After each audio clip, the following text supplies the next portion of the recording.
Okey, Assalamualaikum. So, hari ni kita akan masuk pada bab 4, Matematik Pengguna Percukaian. Okey, kita dah habis tajuk insurans. So, hari ni kita masuk pada bab percukaian.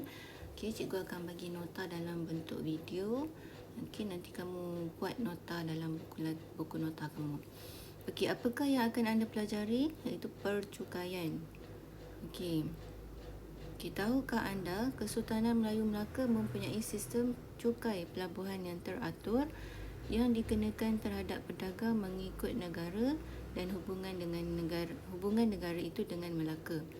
Sistem cukai pendapatan pertama diperkenalkan di Persekutuan Tanah Melayu pada tahun 1947 bawah Ordinan Cukai Pendapatan 1947. Kemudian ordinan ini diganti dengan Akta Percukaian Pendapatan 1967. Dalam bab ini kamu akan mempelajari tentang percukaian.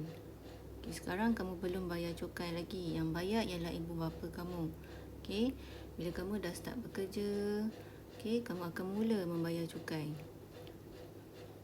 Tapi sekarang ada juga cukai yang kamu kena bayar. Contoh kamu beli makanan beli makanan segera.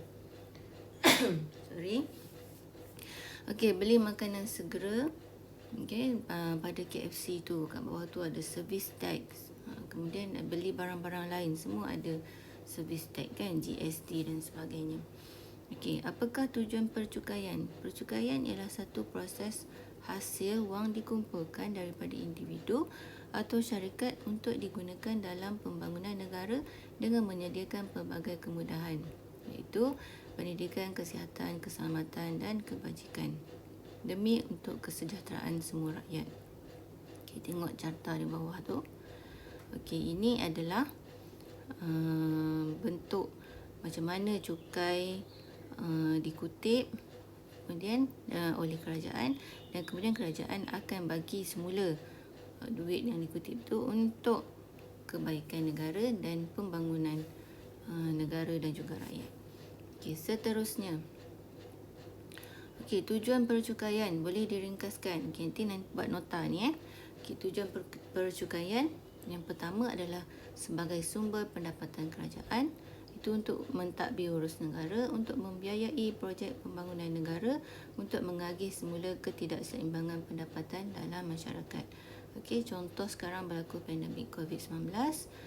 Ramai rakyat yang terjejas, kehilangan pekerjaan, peniaga tidak dapat berniaga. Jadi kerajaan bagi bantuan untuk seimbangkan balik pendapatan dalam masyarakat. Kemudian alat pelaksanaan polisi kerajaan. Supaya polisi tersebut mendapat kesan yang lebih efektif, yang lebih berkesan. Yang ketiga, kawalan penjualan barangan atau perkhidmatan. Supaya kita tengok kat situ kan, barangan rokok, arak dan juga perjudian ni kerajaan nak kurangkan penggunaan. Jadi kerajaan kenakan cukai supaya harga dia lebih tinggi, jadi orang pun kurang menggunakannya. Walaupun kita tengok orang yang merokok tetap sama juga kan, merokok juga. Tapi at least kerajaan dah buat usaha untuk mengurangkan penggunaan rokok, cukai, arak dan juga perjudian. Seterusnya ialah alat kewangan untuk menstabilkan ekonomi. Pada keadaan tertentu, cukai merupakan satu daripada alat kewangan bagi kerajaan untuk menstabilkan ekonomi.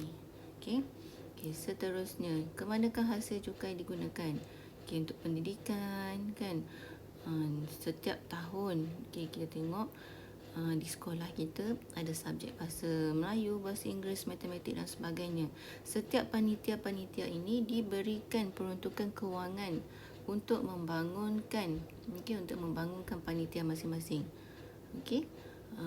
Ini salah satu contoh lah, ada banyak lagi untuk pembaikan sekolah, untuk macam-macam lagi.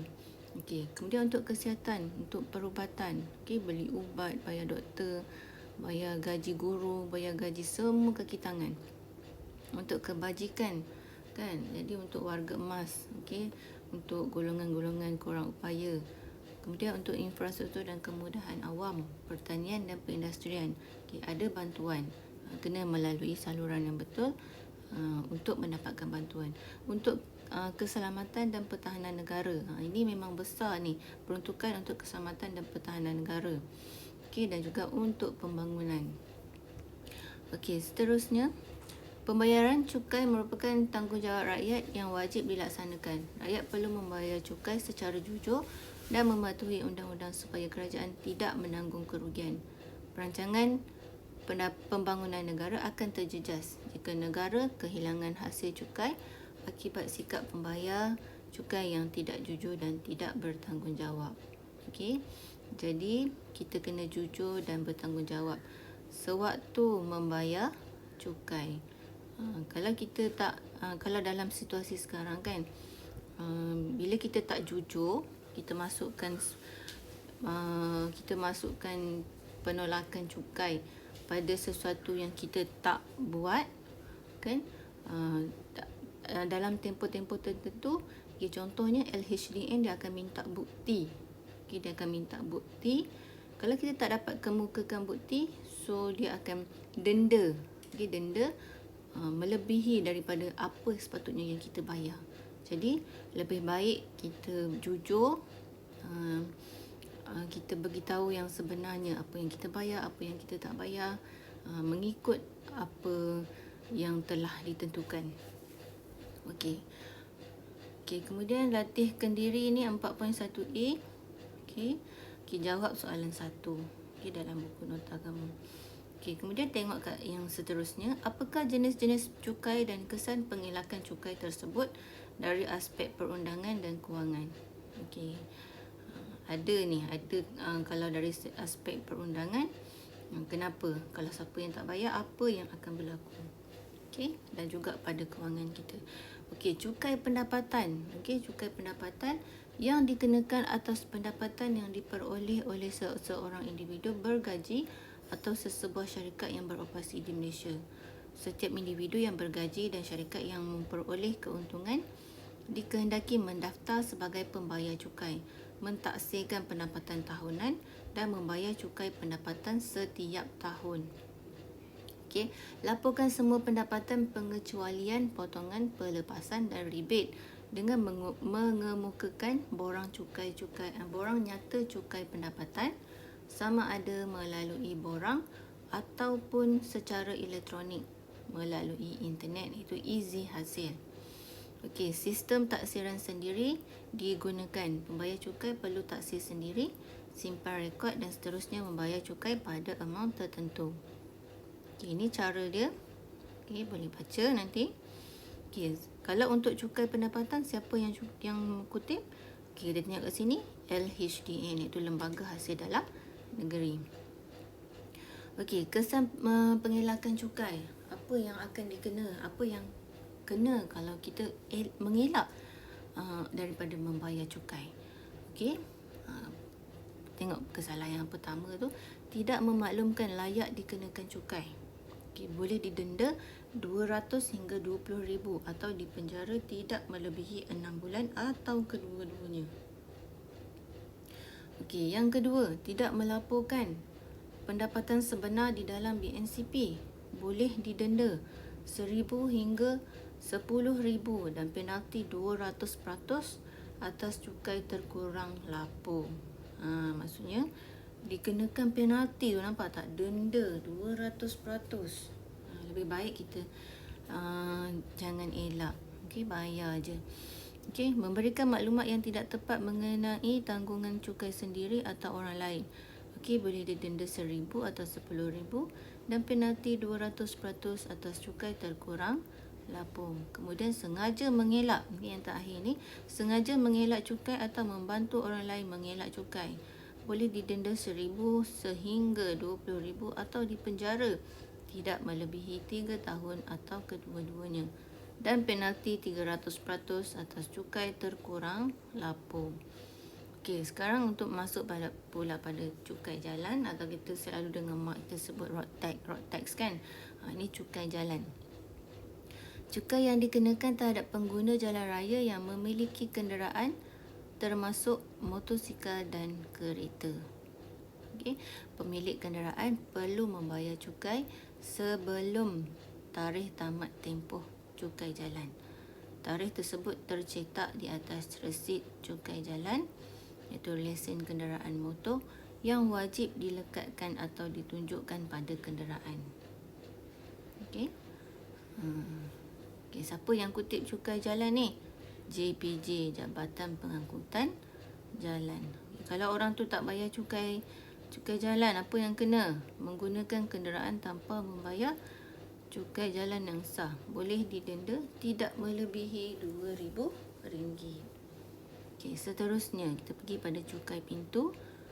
Cukai pintu yang dikenakan kepada semua pegangan atau harta tanah, rumah kediaman, perindustrian, bangunan komersial dan tanah kosong untuk membiayai kos penyelenggaraan bandar seperti mengangkut sampah, membersihkan longkang dan sebagainya.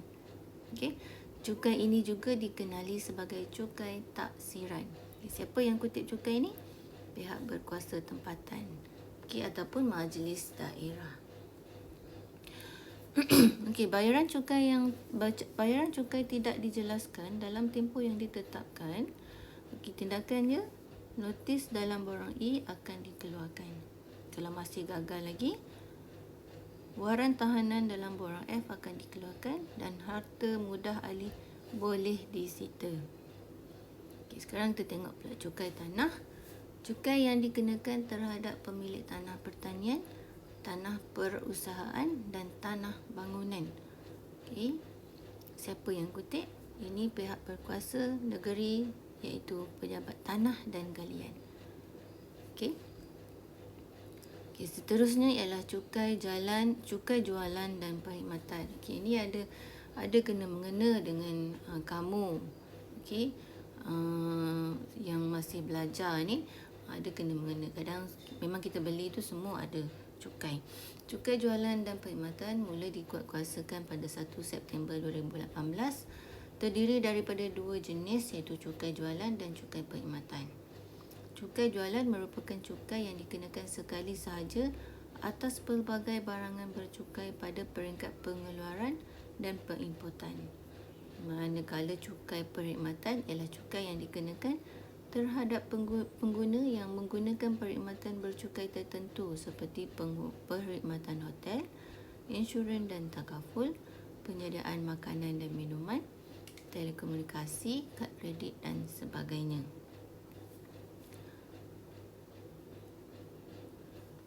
Okay, pengeluar dan pengimport dengan nilai jualan barangan bercukai melebihi RM500,000 setahun perlu didaftarkan bawah Akta Cukai Jualan 2018. Pembekal perkhidmatan dengan nilai perkhidmatan bercukai yang dikenakan melebihi nilai ambang RM500,000 setahun dan pembekal perkhidmatan penyediaan makanan dan minuman dengan nilai perkhidmatan bercukai yang disediakan melebihi nilai ambang RM1,500,000 setahun perlu didaftarkan bawah Akta Cukai Perkhidmatan 2018. Pengutipan cukai ini ialah tanggungjawab pembekal perkhidmatan bagi pihak kerajaan. Cukai perkhidmatan perlu dikutip daripada pelanggan, iaitu penerima perkhidmatan. Cukai perkhidmatan yang dikutip oleh pembekal perkhidmatan akan dibayar kepada kerajaan dalam tempoh masa tertentu. Okey, siapa yang kutip cukai jualan dan perkhidmatan? Iaitu Jabatan Kastam Diraja Malaysia, JKDM. Okey, sekarang tengok kesan pengelakan cukai, jualan dan perkhidmatan. Semuanya itu ada denda duit, kan, ada denda penjara. Okey, jadi jangan elak daripada membayar cukai. Okey, so latihan kendiri 4.1b. Kamu jawab soalan nombor 1, 2, 3 dan 4. Okey, minggu depan kita akan masuk pada bagaimanakah mengira cukai pendapatan. Okey, itu sahaja untuk hari ini. Okay, bye. Assalamualaikum. Selamat maju jaya.